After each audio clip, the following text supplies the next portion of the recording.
sendo levados nos caixões. E aí eu me lembro também que teve um hospital do Irã que tocaram fogo no hospital, que a galera estava completamente desesperada.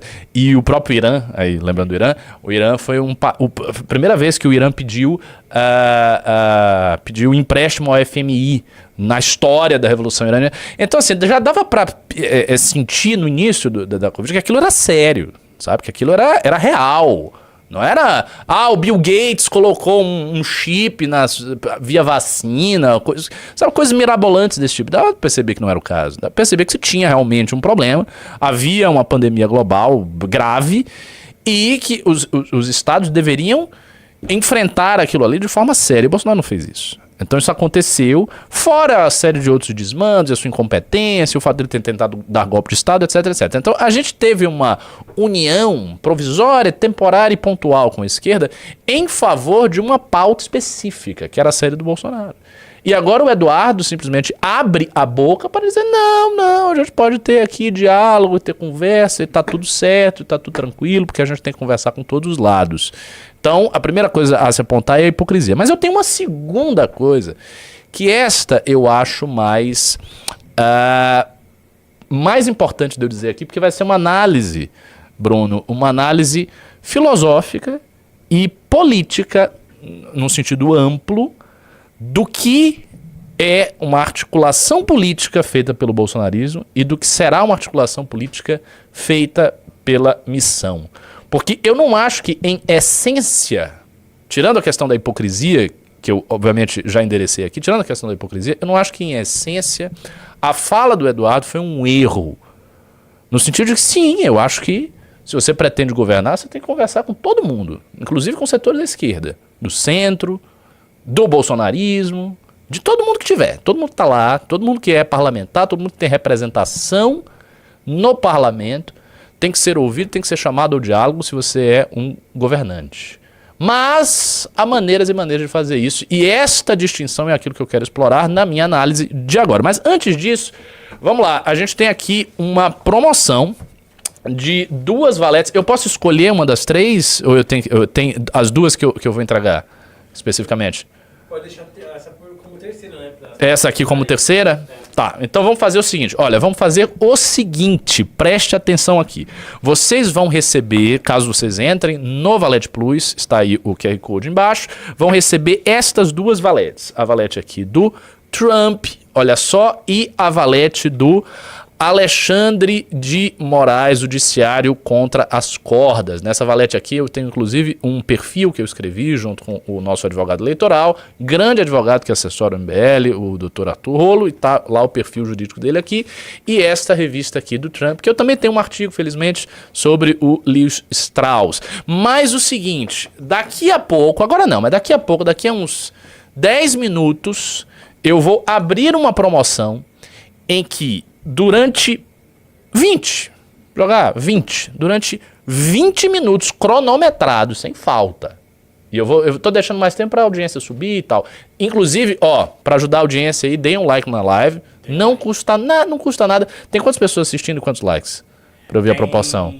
2.400 e 1.120 likes. Então, tá pouco, tá metade da galera que tá assistindo. Então, se você está assistindo, não lhe dá o menor trabalho, seu dedo não vai apodrecer, você não vai ter nenhum problema na mão, não vai ficar cansado. Então é só você, aperta o botãozinho, dá o like na live e ajuda a gente a chegar a mais pessoas pra gente bater uma audiência legal aqui.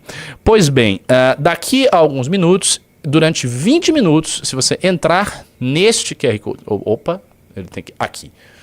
Neste QR Code que está aqui, agora eu estou apontando certo, você vai ganhar 3 valetes. 3 valetes durante 20 minutos, portanto você vai ter que entrar, não demore, e eu vou abrir essa promoção daqui a uns 10, 15 minutos, um pouco depois da análise que eu vou fazer agora sobre o Eduardo Bolsonaro.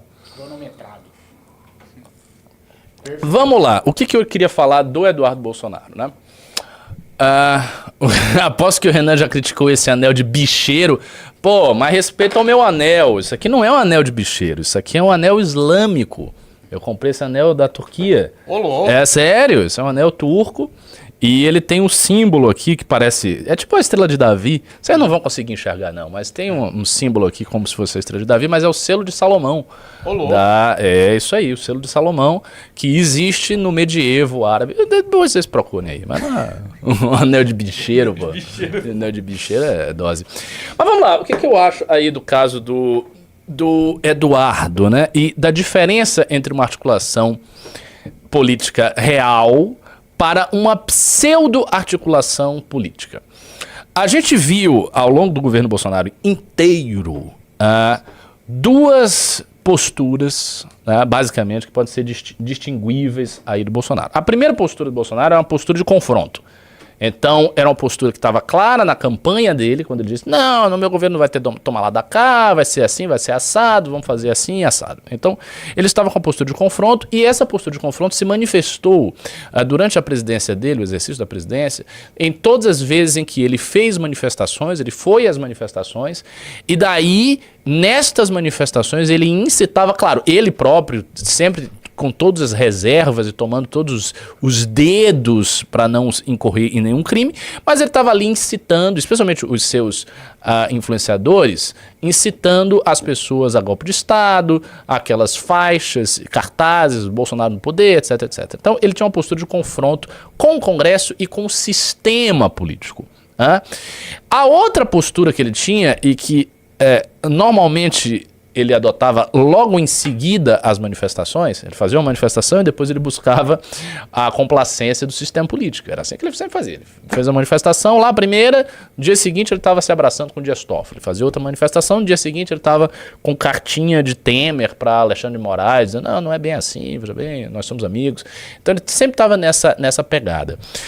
E nessa segunda postura que o Bolsonaro adota, ele faz algo que não é articulação política, que é fundamentalmente entregar o governo para o Centrão governar no lugar do presidente. Então, ao invés de fazer articulação política, o tipo de diálogo que ele abriu dentro ali da presidência era um diálogo em que você vai entregando todas as suas cartas, você entrega todos os seus poderes, tudo aquilo que você pode fazer, e os outros começam a governar por você. Então, por exemplo, ele colocou um cara na Casa Civil que não era ligado a ele, que era ligado ao Centrão.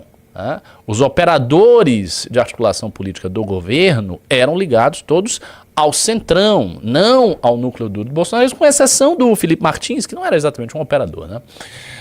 Então, o que aconteceu? Ele colocou pessoas de baixa confiabilidade dentro do núcleo ideológico dele em posições estratégicas de fazer repasse de cargo, de fazer articulação, de colocar as pessoas aqui e ali. Ele fez isso. E ao longo da presidência dele inteira, ele foi abandonando as prerrogativas do poder, ele foi diminuindo os seus instrumentos de pressão sobre a classe política, né? Ele foi diminuindo esses instrumentos de pressão sobre a classe política, a ponto que no final do governo, especialmente no último ano do governo, já dava para dizer que o governo dele estava morto, né? Que ele já não governava mais, ele era uma espécie de presidente figurativo, ele ficava lá falando um monte de coisa naquele cercadinho inútil dele, e de fato quem tocava as coisas era Ciro Nogueira, era o pessoal do PP, era essa galera, né? Que estava tocando as coisas. E essa forma de não se articular, ela foi vendida ao longo desse tempo inteiro pelos bolsonaristas como um grande feito estratégico. Então os bolsonaristas apresentavam isso como, o capitão, o negócio é o seguinte, o capitão ele é inteligente, você acha que você engana o capitão, mas o capitão é que engana todo mundo, o capitão é que entende o que está acontecendo, você pensa que ele vai para lá, mas ele vai para cá, porque ele já percebeu os esquemas.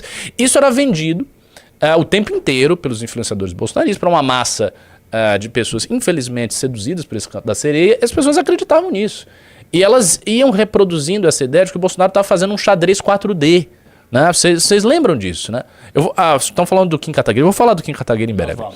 Então vamos lá, se acreditava que o Bolsonaro estava fazendo esse xadrez 4D, não, porque o xadrez 4D, o xadrez 5D, etc, etc. O que acontece?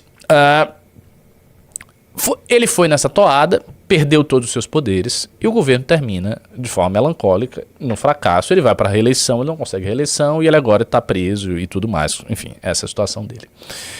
Nós, da missão, nós temos que fazer articulação política, sim. A gente tem que dialogar com todos os setores, porém, a diferença fundamental do que a gente tem que fazer é que a nossa articulação política deve objetivar aumentar o poder interno das pessoas de confiança da missão. Vou dar um exemplo. Não pode haver um articulador político de um eventual governo Renan Santos que não seja alguém da missão. O articulador político central do governo tem que ser alguém do Partido Missão, não só alguém, qualquer pessoa do Partido Missão, tem que ser uma pessoa do Partido Missão com uma capacidade, uma confiabilidade, uma lealdade ao movimento como um todo muito grande. Eu vou dar um exemplo. O Guto Zacarias, por exemplo. Mas é o Guto Zacarias que vai aí para a sua eleição a deputado federal, já anunciou isso, e ele é um cara, assim, ele é um cara de conversa, ele vai lá e vai cá, um perfil um tanto menos técnico do que o Kim, mas um perfil político de agregar, de conversar com todo mundo, de chegar em todos os lados. Ele é um cara muito carismático, de facílimo trato, o Guto. Então ele é um cara que pode fazer isso, entende? E, assim, tem que ser uma pessoa nossa, mesmo que seja uma pessoa com menor experiência, sem experiência de fazer isso no parlamento. Não tem problema. Ah, mas tem um outro cara aqui que tem muita experiência. Beleza, mas ele não é do grupo. Entendeu? Você não pode colocar uma função dessa tão delicada nas mãos de alguém que não seja do grupo. Você tem que colocar nas mãos de alguém do grupo. Então, essa é a primeira coisa. Em todas as funções de articulação política, nas funções chaves, você tem que ter alguém da missão. Ou é alguém da missão, ou alguém da missão está ali, digamos assim, por trás da cortina de alguém que não é da missão. Sempre tem que ter alguém da missão que está ali, como se fosse uma sombra de todas as funções importantes. Essa é a primeira coisa que eu pessoalmente acredito, né? A segunda coisa é, durante o processo de articulação política, é preciso ter objetivos claros. Acho que uma coisa que faltou muito ao governo Bolsonaro eram objetivos claros. Se a gente for parar para pensar, o que o Bolsonaro queria? O que o Bolsonaro queria no governo dele? O que ele se propunha a fazer? É até difícil fazer esse exercício de imaginar o que ele queria. O que ele queria exatamente? Sabe, não coisas vagas. Ele queria o bem do Brasil. Ok, mas o que ele queria? Qual era a direção do governo dele? Não tinha uma direção definida no governo dele. Logo no início do governo, me pareceu que o que ele queria era sobreviver. Ele reduziu, assim, de forma abrupta, os seus objetivos para um objetivo político básico, que é: eu quero viver aqui, eu não quero que meu filho seja preso, e eu quero conseguir popularidade para ir para a reeleição.